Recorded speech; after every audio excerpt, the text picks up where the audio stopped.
convert the hexadecimal number 2AF into its decimal equivalent. প্ৰথমতে আমাক কৈছে যে এই hexadecimal number 2AF তাৰ decimal equivalent to কি হ'ব হেতু সুধিছে তাৰ পিছত আমাক কৈছে list 5 hexadecimal numbers following 2AF তো 2AF ৰ পিছত আৰু পাঁচটা কেটামান hexadecimal number sequence ত আমাক লিখিব দিছে ওকে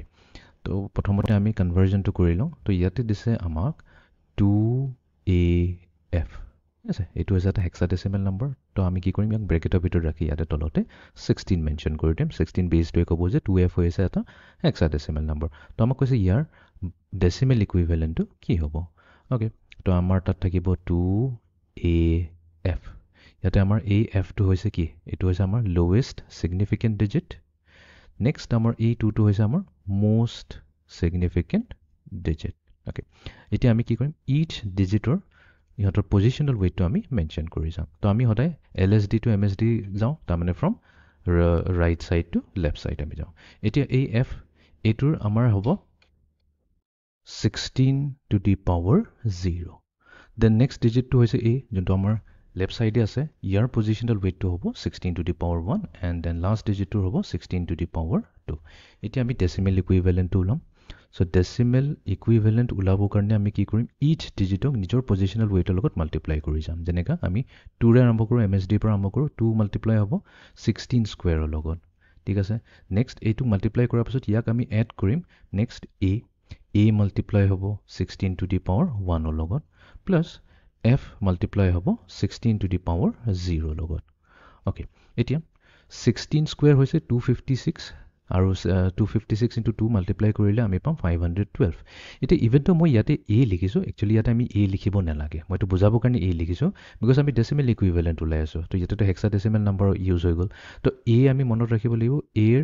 কি আছিল a হৈছে decimal number 10 10 টোকে আমি a বুলি কওঁ তাৰছত এনেকা b c d e f লৈকে আহিব আমাক নেক্সট তো লাগে f a f ৰ জায়গাত আমাৰ কি আহিব 15 আহিব লিখিব নালাগে ইয়াতে আৰু f লিখিব নালাগে তো a এৰ জায়গাত আমি লিখিম 10 আৰু এফালে f ৰ জায়গাত আমি লিখিম 15 হৈ গল কাম তো 10 into 16 হৈ যাব plus 160 আৰু plus এফালে আছে 16 to the power 0 এটো তো 1 হয় সো 15 into 1 হৈ গল আমাৰ 15 এটা গুটে কিটাক আমি এড কৰি দিও সো 512 আৰু 160 plus 15 তো 2 plus 5 হৈ গল আমাৰ 7 678 এফালে আছে 5 plus 1 6 687 ওকে 687 এটো পাই গলো আমাৰ decimal number আমি কৈছো যে আমাৰ 2AF এই decimal number টো হৈছে 687 এটো হৈ গল এতিয়া আমাক কৈছে list 5 hexadecimal numbers following 2AF এতিয়া 2AF ৰ পিছৰ next কিটা আমাৰ hexadecimal number আমাক মেনশন কৰিব কৈছে তো ইয়াতে আছে আমাৰ 2AF ঠিক আছে মই এটা কাম কৰো এটা আমাক লাগিব এটা তিনটা চাৰিটা পাঁচটা তো তাৰ মানে আমি কি হৈছে 2AF ৰ আমাৰ যোনটো decimal টো হৈছে এটো হৈছে 687 এটো হ'ব আমাৰ 688 এটো হ'ব আমাৰ 689 দেন হ'ব আমাৰ 690 691 692 তো আমাক কৈছে 2AF ৰ পিছৰ এই কিটা পাঁচটা আমাৰ hexadecimal নাম্বাৰ কিনি কি হ'ব এটা আমি very simple হয় আমি হদাই LSD পৰা আৰম্ভ কৰো এতিয়া আমাৰ LSD ত কি আছে f আছে যেহেতু আমাৰ LSD ত f আছে এতিয়া নেক্সট নাম্বাৰটো জানো আমি কি কৰিব লাগিব 1 এড কৰি দিব লাগিব নেক্সট নাম্বাৰটো কাৰণে এতিয়া f ৰ লগত যদি আমি 1 এড কৰি দিও তো আমাৰ কি হৈ যায় আমাৰটো f হৈছে লাষ্ট আমি যদি হেক্সাডেসিমেলত চাও 0 তাৰ পিছত আহে আমাৰ 1 তাৰ পিছত আহে আমাৰ 2 এনেকৈ গৈ থাকিব আমাৰ যোনটো লাষ্ট হয় হেতু আহিব f এতিয়া f ৰ লগত যদি আমি এড কৰি দিও f ৰ পিছতটো g নাহে f ৰ পিছত আকৌ কি হ'ব ৰিসেট হৈ পেলে 0 হৈ যাব তাৰ মানে এই f ৰ জায়গাত আহি যাব আমাৰ 0 ঠিক আছে তো f ৰ জায়গাত যদি 0 হৈ যায় এতিয়া এই a টো ইনক্ৰিমেন্ট হ'ব a এর নেক্সট ডিজিট টো হৈ যাব b